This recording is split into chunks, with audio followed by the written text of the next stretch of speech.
তোমাকে ডাকি নেই। শেষ পর্যন্ত আদম নবী বলে, রে আল্লাহ, জান্নাতের পারে দেখেছিলাম আপনার নামের সাথে আরেকটা নাম,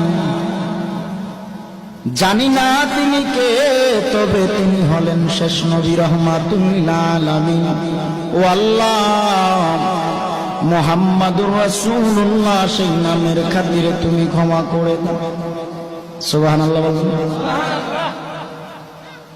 ওই নবীজির নাম মুবারক নিয়া আল্লাহর কাছে ক্ষমা চাওয়া মাত্র আল্লাহ বলে, রে আদম, অনেক দেরি করে ফেলেছো। জান্নাত থেকে যখন তোমাকে বের করে দেই তখনই যদি তুমি আমি আল্লাহর নামটা নিতা আর আমার বন্ধু নবীর নাম নিয়ে আমি আল্লাহর কাছে আরজি জানাইতা, এরে আদম 350 বছর কান্না করা লাগতো না।